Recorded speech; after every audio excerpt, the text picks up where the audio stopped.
João capítulo 9, do 1 em diante. Os irmãos acharam? Diz assim: ao passar Jesus, viu um cego de nascença. Os seus discípulos lhe perguntaram: Mestre, quem pecou, este homem ou seus pais, para que ele nascesse cego? Disse Jesus: nem ele e nem seus pais pecaram, mas isso aconteceu para que a obra de Deus se manifestasse na vida dele. Enquanto é dia, precisamos realizar a obra daquele que me enviou. A noite se aproxima, quando ninguém pode trabalhar. Enquanto estou no mundo, sou a luz do mundo. E tendo dito isso, cuspiu no chão, misturou terra com saliva e aplicou-a aos olhos do homem. Então lhe disse: vá lavar-se no tanque de Siloé, que significa enviado. O homem foi, lavou-se e voltou vendo. Os seus vizinhos e os que anteriormente o tinham visto mendigando perguntaram: não é este o homem que costumava ficar sentado, mendigando? Alguns afirmaram que era ele, outros diziam: não, apenas se parece com ele. Mas ele próprio insistia: sou eu mesmo. Então, como foram abertos seus olhos? Perguntaram eles. E ele respondeu: o homem chamado Jesus misturou terra com saliva, colocou nos meus olhos e disse que me fosse lavar em Siloé. Fui, lavei-me e agora vejo. E eles lhe perguntaram: onde está esse homem? Não sei, disse ele. Levaram assim aos fariseus o homem que fora cego. Era sábado, o dia em que Jesus havia misturado terra com saliva e aberto os olhos daquele homem. Então, os fariseus também lhe perguntaram como ele recuperara a vista. E o homem respondeu: ele colocou uma mistura de terra e saliva em meus olhos, e eu lavei e agora vejo. Alguns dos fariseus disseram: esse homem não é de Deus, pois não guarda o sábado. Mas outros perguntavam: como pode um pecador fazer tais sinais miraculosos? E houve divisão entre eles. Tornaram, pois, a perguntar ao cego: que diz você a respeito dele, já que foram os seus olhos que ele abriu? E o homem respondeu: ele é um profeta. Os judeus não acreditaram que ele fora cego e havia sido curado, enquanto não mandaram buscar os seus pais. Então perguntaram: é este o seu filho, o qual vocês dizem que nasceu cego? Como ele pode ver agora? E responderam os pais: olha, sabemos que é o nosso filho, nasceu cego, mas não sabemos como ele pode ver agora ou quem abriu os seus olhos. Pergunte a ele, idade ele tem, e ele falará por si mesmo. Seus pais disseram isso porque tinham medo dos judeus, pois estes já haviam decidido que se alguém confessasse que Jesus era o Cristo, seria expulso da sinagoga. Foi por isso que os seus pais disseram: idade ele tem, pergunte a ele. Então, pela segunda vez, chamaram o homem que fora cego e disseram: para a glória de Deus, diga a verdade, sabemos que esse homem é pecador. E ele respondeu: olha, eu não sei se ele é pecador ou não, uma coisa eu sei, eu era cego e agora vejo. Então lhe perguntaram: o que ele fez? Como ele abriu seus olhos? E ele respondeu: eu já disse a vocês, e vocês não me dão ouvidos. Por que querem ouvir outra vez? Acaso vocês também querem ser discípulos dele? Então o insultaram e disseram: o discípulo dele é você, nós somos discípulos de Moisés. Sabemos que Deus falou a Moisés, mas quanto a esse, nem sabemos de onde ele vem. E o homem respondeu: ora, isso é extraordinário, vocês não sabem de onde ele vem, contudo ele me abriu os olhos. Sabemos que Deus não ouve pecadores, mas ouve o homem que o teme e pratica a sua vontade. Ninguém jamais ouviu que os olhos de um cego de nascença tivessem sido abertos. Se esse homem não fosse de Deus, ele não poderia fazer coisa alguma. Diante disso, então, eles responderam: você nasceu cheio de pecado, como tem a ousadia de nos ensinar? E assim o expulsaram. Jesus ouviu que o havia expulsado, e ao encontrá-lo disse: você crê no Filho do Homem? Perguntou o homem: quem é ele? Quem é para que eu creia nele? E disse Jesus: você já o tem visto, é aquele que está falando com você. Então o homem disse: Senhor, eu creio. E o adorou.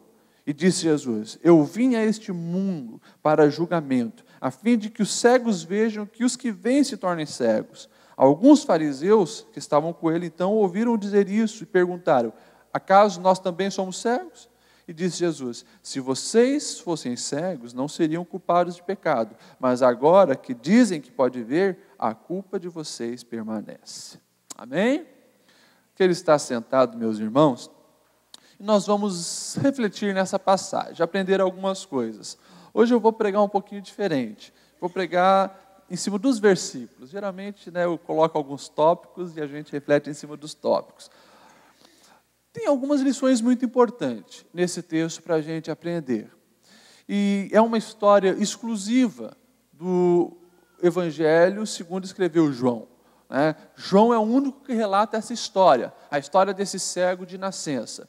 E a gente pode olhar em todo o Evangelho, nós não vamos encontrar nos milagres de Jesus um milagre parecido com esse, onde uma pessoa que nasceu com um problema, que nasceu com uma deficiência, é curado. Em Atos nós vamos ver, mas aqui nos Evangelhos, esse é o único homem que recebe o milagre de Jesus, que a gente tem certeza que ele já tinha nascido dessa maneira.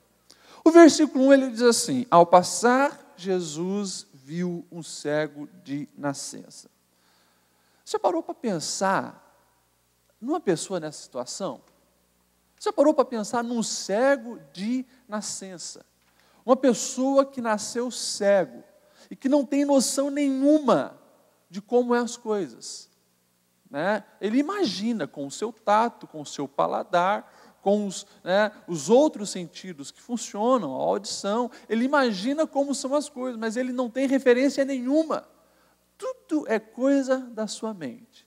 E aquele homem vivia nesse mundo, um mundo isolado, de um cego, um mundo onde que era rejeitado, desprezado, porque eu lembro vocês que na cultura dos judeus e nas culturas antigas, uma pessoa que tinha uma deficiência, era leproso, tinha uma doença, ou nesse caso, um cego, era visto como uma pessoa maldita. Uma pessoa maldita não teria vínculos de relacionamento, é um homem que certamente não casou. Tanto que depois a gente vê os pais interferindo na história, porque eram as únicas pessoas que ele tinha ligação. Um homem que vivia então como? Mendigando. Se é um cego, não tem como trabalhar, é visto como maldito pela sociedade, desprezado, a função dele para sobreviver era sentar-se às portas da cidade, sentar à porta do templo, ficar em um local onde há um movimento de fluxo de pessoas e ali ficar pedindo. Essa era a vida desse homem. Uma vida triste, provavelmente cheia de questionamentos, provavelmente ouvindo muitos absurdos, até os próprios discípulos, quando estão com Jesus, passam por aquele homem, já traz os conceitos tradicionais da cultura. Jesus, quem pecou para que ele estivesse nessa situação? Foi ele ou foi seus pais? Eu imagino, por ser um cego de nascença, aqui já gerou muita discussão. Porque os judeus eles tinham muita dúvida. Quando que o homem ele já pode pecar? Será que ele pode pecar dentro do útero já? Ou apenas quando sai? E os judeus faziam assim, especulações muito mirabolosas a respeito dessas realidades. Eles interpretavam o versículo que o pecado jaz à porta, referindo à saída da criança do útero, então ali ele se tornava um pecador. Outros falavam, mas Jacó e Esaú, eles brigavam dentro do útero, então eles já tinham noção de pecado, e buscavam muitas explicações. Enfim, os discípulos chegaram para Jesus e perguntaram, ele pecou ou os pais dele para que ele nascesse assim? Ou seja, já entendiam aquilo como uma consequência de pecado. Ele é culpado ou os pais dele foram culpados para que nascesse assim. Depois nós vamos falar mais sobre isso, sobre a resposta de Jesus. Mas eu gosto das primeiras palavras. Jesus viu. Jesus viu. Jesus viu aquele homem ali. Eu acredito que não foi a primeira vez que Jesus tinha visto aquele homem. Porque Jesus estava várias vezes passando em Jerusalém. E com certeza tinha muitos deficientes, muitas pessoas precisando de ajuda, mas naquele dia, no meio da multidão, chegou o dia do milagre daquele homem, e Jesus o vê, e Jesus então vai até ele. Eu acho extremamente interessante isso, eu já falei para os irmãos, que o Senhor ele não é um Deus de multidão, de massa, mas um Deus de indivíduos. Um Deus que conhece cada um. Um Deus que no meio da multidão ele consegue enxergar a realidade de um cego, mendigo, desprezado. E olhar para aquele homem e dizer, hoje chegou o dia. Hoje eu vou interferir na vida desse homem. E vai lá e faz o milagre. Eu acho isso interessante. E a gente precisa ter essa noção. O Senhor nos vê individualmente, conhece a nossa história, conhece o que nós passamos, nos entende e se coloca disponível para intervir também na nossa vida. Jesus daí ele responde então aos discípulos, antes de efetuar o milagre. Os discípulos perguntaram quem tinha pecado e tal. E no versículo 13 nós temos a resposta de Jesus. Nem ele e nem seus pais pecaram, mas isso aconteceu para que a obra de Deus se manifestasse na sua vida. Olha a resposta de Jesus. Essa resposta de Jesus, eu acho que precisa ser levada muito mais a sério por cada um de nós. Porque é resposta para muitos questionamentos nossos. Enquanto nós estamos o tempo todo questionando a explicação, das angústias, das dores, dos problemas, da dificuldade, Jesus ele não está de olho na explicação, mas ele está de olho na solução. Ele não para e tenta explicar, entra na discussão que os judeus tinham a respeito disso, quem pecou, quem deixou de pecar, não. Jesus ele só diz o seguinte, olha, ele está assim para que a obra de Deus se manifestasse na vida dele. Ou seja, o Senhor vai intervir na vida dele e vai solucionar esse problema. Você já parou para pensar agora nas tuas dificuldades, nos teus problemas? Porque a gente é assim, a gente quer explicação para tudo. A gente passa por uma situação difícil financeira, a gente já questiona. Por quê, Senhor? Eu oferto na tua casa, eu ajudo o missionário, eu sou dizimista fiel, me explica isso, porque eu estou passando por essa dificuldade. A gente fica doente, a gente questiona. A gente tem um problema na família, a gente questiona. A gente quer explicação para tudo, quando muitas vezes nós precisamos justamente disso aqui. Entender que o Senhor tem um propósito na nossa vida. Ele tem um propósito para realizar na nossa vida.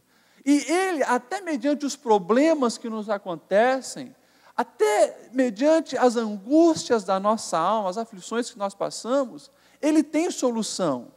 E o processo final sempre é perfeito, quando nós deixamos Ele agir, quando nós deixamos Ele fazer.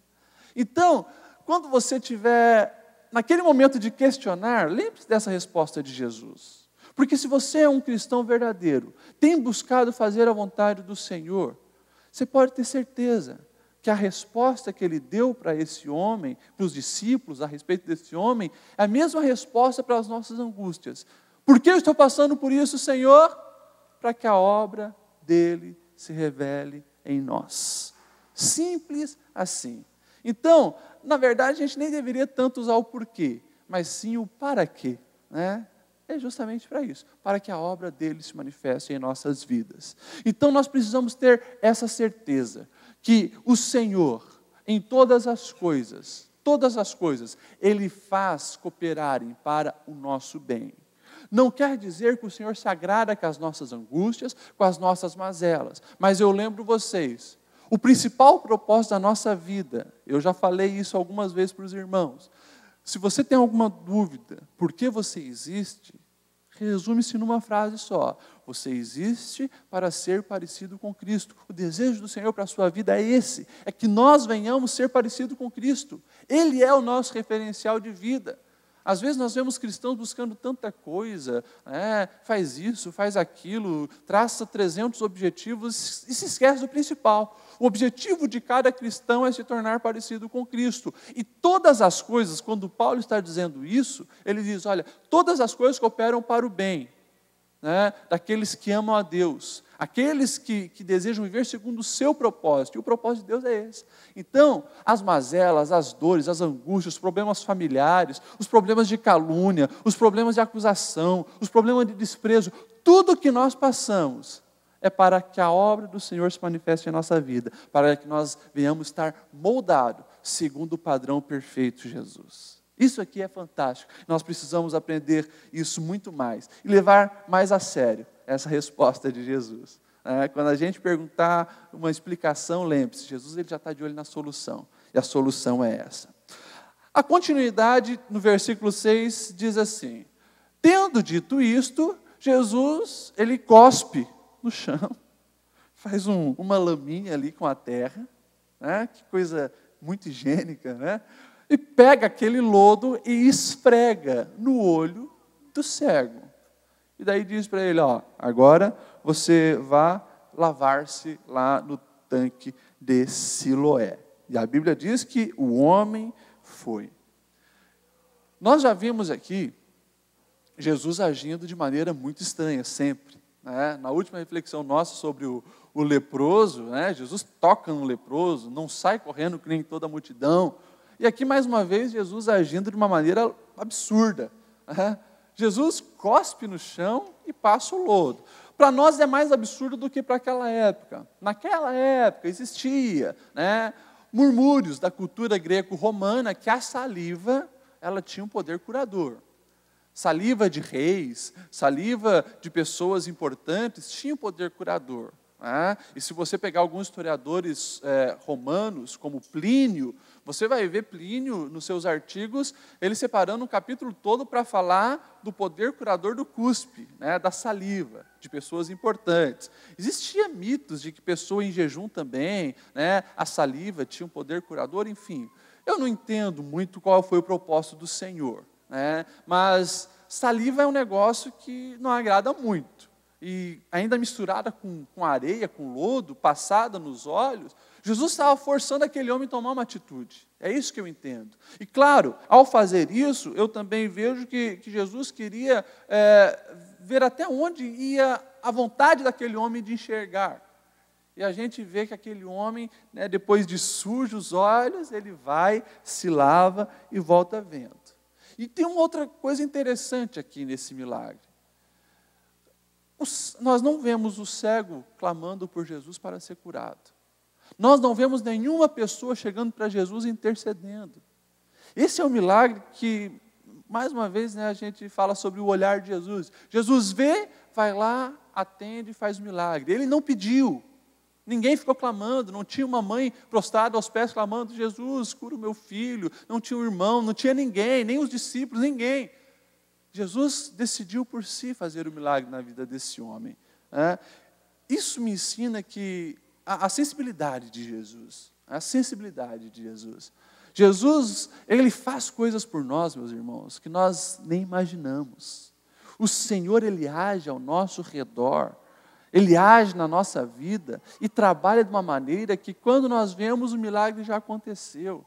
Coisas que nós nem pedimos, coisas que nós nem imaginamos, o Senhor tem feito por nós, tem executado ao nosso favor. Esse é um Jesus que faz justamente isso. E eu lembro vocês, esse Jesus maravilhoso, ele não pode ser limitado à nossa mente, à nossa expectativa de ação. Todos os milagres praticamente que a gente viu, Jesus agiu de maneira estranha, fora do costume da época. Totalmente diferente. Ele continua fazendo isso hoje.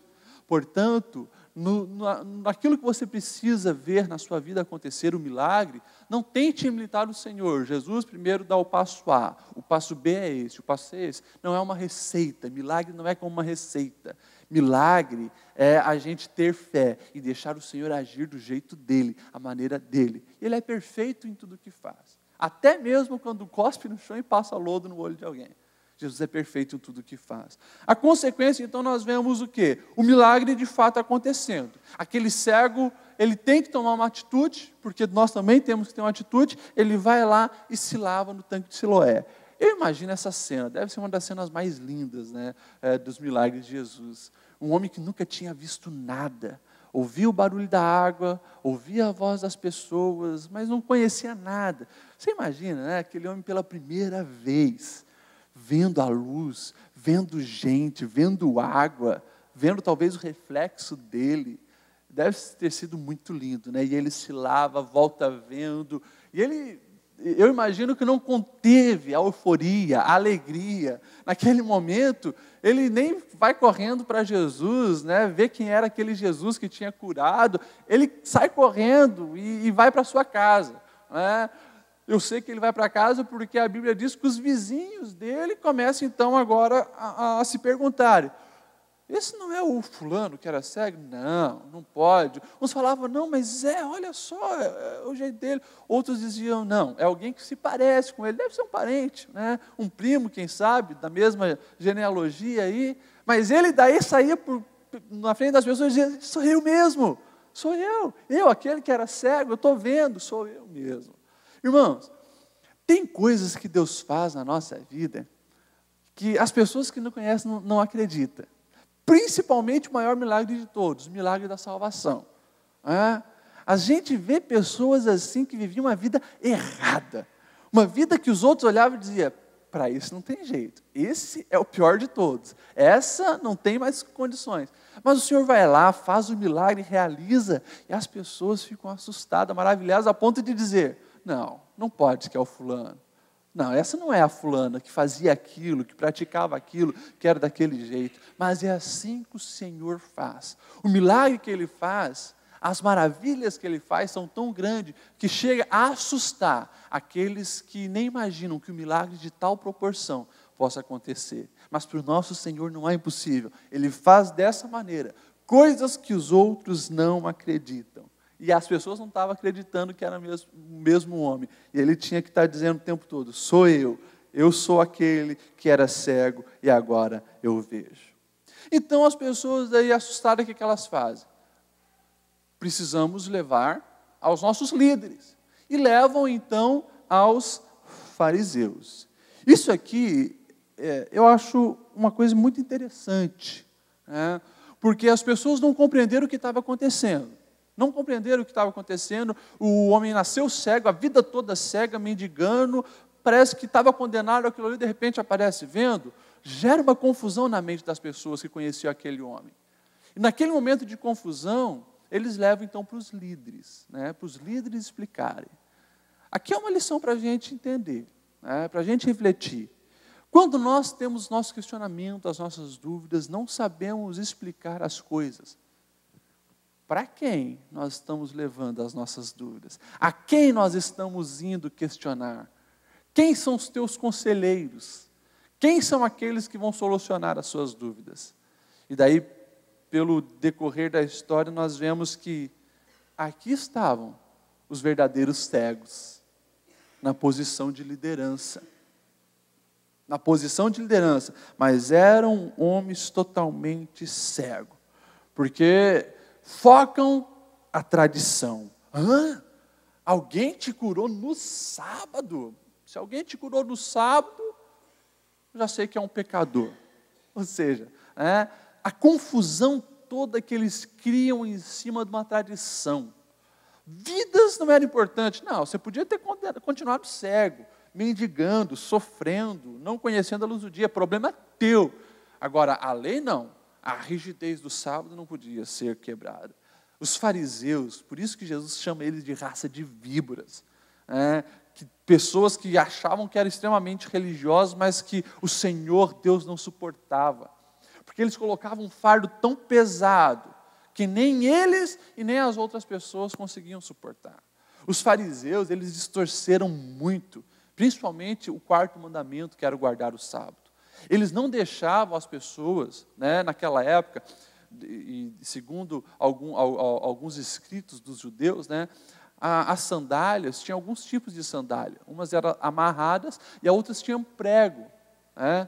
Existiam algumas tradições dos fariseus, onde era proibido andar com as sandálias que tinham pregos, porque o peso do ferro, né, ao ser levantado, era considerado trabalho no sábado. Então eles criaram tantos absurdos em torno desse sábado, e agora, um homem foi curado, um homem que nasceu cego, chega ali diante deles, mas eles ficam presos à tradição. E culpam Jesus, chamando Jesus de pecador, né? Chamando Jesus de um homem que não era representante de Deus. O sábado se tornou mais importante do que gente. Isso aqui, meus irmãos, é uma lição para nós, tá? Porque nós precisamos cuidar para não cair nisso aqui, mais preso à tradição do que a uma verdadeira espiritualidade. Isso, na verdade, é uma das coisas que eu mais tenho falado nos domingos aqui, onde pessoas acham que ser crente é andar com uma Bíblia debaixo do braço e ir 1 ou 2 vezes por semana na igreja. E se esquece de amar todos os dias, e se esquece de respeitar lá em casa.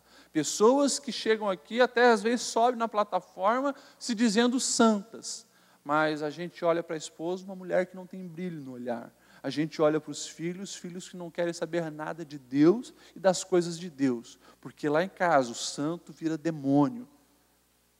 Isso é desprezado por Deus, isso é farisaísmo.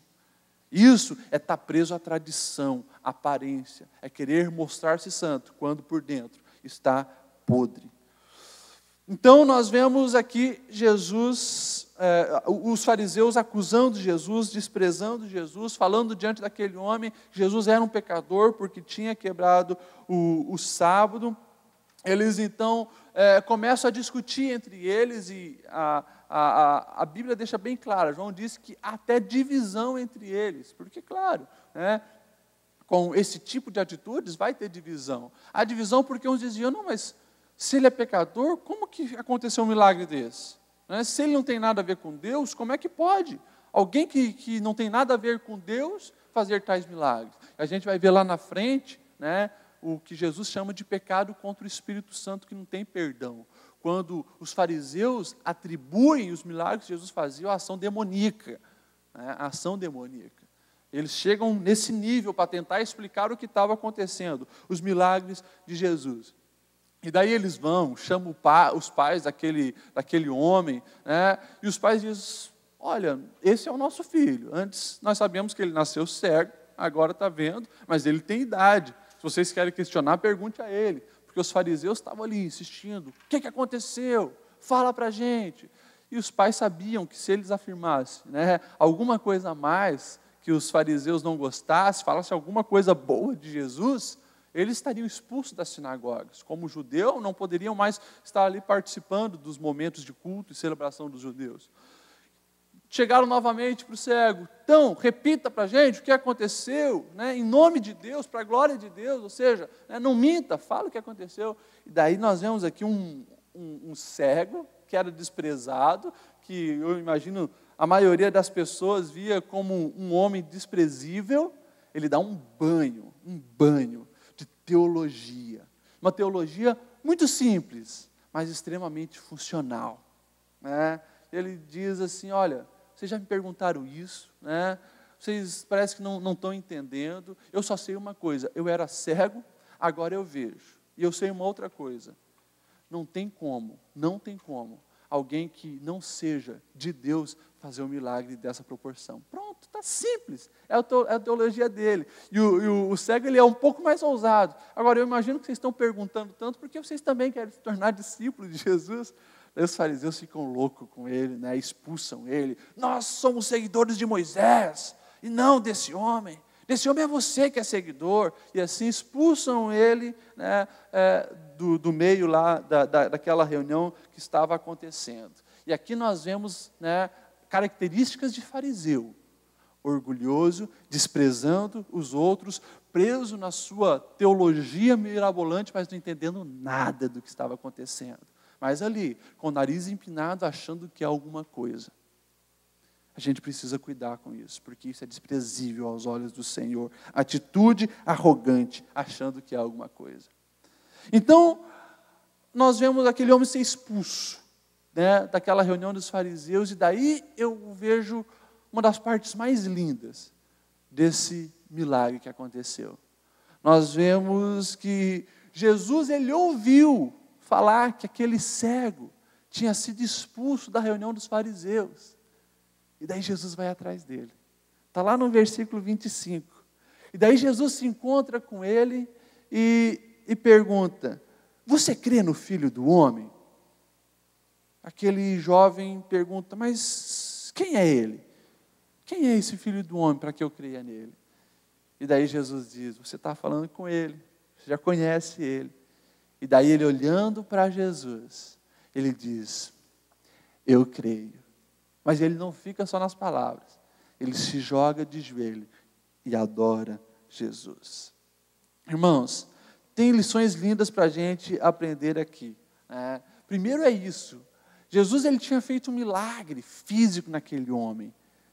Curou a cegueira física, mas também queria curar a cegueira espiritual. Jesus volta atrás daquele homem e pergunta, você crê no Filho do Homem? Essa é uma expressão, Filho do Homem, que a gente vai ver uma expressão comum para a liderança, para profetas, para as reis, mas principalmente por uma profecia de Daniel, Filho do Homem também se encaixava na figura messiânica. E Jesus estava perguntando, você crê no Messias? Você crê que vai vir no Messias e vai novamente levar o povo a Deus? E ele então, mas quem é? Jesus diz, você está falando com ele. Naquele mesmo momento, ele concilia a sua convicção que ali realmente não era um homem simples, mas era o Filho de Deus. E eu acho lindo isso porque ele é coerente. Ele, ao falar que crê, ele não fica só nas palavras, mas ele adora, ele tem uma atitude de quem realmente acreditava. Isso aqui precisa, meus irmãos, fazer parte da nossa vida. É muito fácil falar que nós cremos em Jesus. É muito fácil falar que nós acreditamos que Jesus é o Filho de Deus. O difícil é ser um adorador. Porque adorador existe renúncia e risco. Aquele jovem, homem, ex-cego, ele tinha acabado de sair de uma reunião de fariseus, sabendo que aqueles homens queriam matar Jesus, e qualquer um que seguisse Jesus também seria perseguido. Tanto que os pais deles ficaram com medo, mas ele não estava mais nem aí. Ele sabia que a partir de agora precisava tomar uma decisão. A partir de agora ele precisava sair de cima do muro. Então ele não tem medo, porque estava publicamente, tinham outros fariseus ali. Ele adora Jesus. Ele estava dizendo, ei, esse aí é o Filho de Deus. Se vocês quiserem me perseguir, se vocês quiserem matar, estou nem aí. Mas aqui eu encontrei o Messias. Ele é o autor da vida. E adora Jesus ali na frente de todos. Para concluir, disse então Jesus a todos que estavam ali, eu vim a este mundo para julgamento, a fim de que os cegos vejam e os que veem se tornem cegos. Os fariseus questionam, acaso nós somos cegos? E disse Jesus, se vocês fossem cegos, não seriam culpados de pecado, mas agora que dizem que podem ver, a culpa de vocês permanece. Jesus ele encerra falando justamente disso, orgulho, gente autossuficiente. Jesus deixa bem claro, olha, se vocês reconhecessem que eram cegos, claro que Jesus não estava falando de fisicamente, biologicamente, cegos na alma, no espírito. Se vocês reconhecessem que eram cegos, haveria chance para vocês. Porque quando nós nos humilhamos, procuramos a ajuda do Senhor e Ele nos abençoa, Ele se revela, Ele faz milagre. Mas aqueles homens, eles achavam que podia haver alguma coisa. Eles se achavam autossuficientes, achavam os bonzão, ou seja, nós nos bastamos, não precisamos de Deus. E Jesus falou, vocês são cegos e vão continuar cegos. E assim Ele encerra esse milagre. Meus irmãos, que a gente venha conseguir colocar em prática essas lições. E que você saia daqui pelo menos entendendo uma coisa. Dessa lição, desse capítulo todo. Há cegueiras muito pior do que a cegueira física. Que é a cegueira desses fariseus. A cegueira espiritual. Cegueira emocional. A cegueira física, comparada com essas, é muito sutil. Mas a cegueira espiritual desses homens, que se achavam autossuficientes, achavam os bonzãos, é algo desprezível. E que nós não venhamos cair nesse erro. Porque é muito fácil, quando a gente se torna alguma coisa, chega a algum cargo, ganha algum dinheirinho, achar que nos bastamos. Se você pensar dessa maneira, você está se tornando cego. Mas continue humilde, sabendo que você é cego e precisa de um guia, que é Jesus, e Ele trabalha na sua vida. Vamos orar? Fique em pé. Aleluia. Vamos orar nesse momento. Senhor Deus, obrigado pela Tua palavra, obrigado por esse milagre tão lindo que Tu realiza na vida deste homem, de curar da cegueira física, mas principalmente da cegueira espiritual. Nós também, Senhor, precisamos da Tua mão, do Teu milagre na nossa vida, para que nós não venhamos, Senhor, cair no erro de se tornar cegos espirituais, como os fariseus, achando que somos alguma coisa, que podemos alguma coisa, preso à tradição, preso a uma religiosidade fútil, medíocre, que não é eficaz. Deus, tem misericórdia de nós, e que nós venhamos ser como esse cego, às vezes não entendendo todas as coisas, às vezes não sabendo explicar uma teologia muito profunda, mas entendendo o básico, que é que antes era cego, agora nós vemos e acreditamos que Tu, Senhor, é digno de adoração, Tu és o Messias, e que nós venhamos adotar esse estilo de vida, nos tornarmos adoradores, porque só Tu é digno da nossa adoração. Obrigado por tudo. Amém e amém.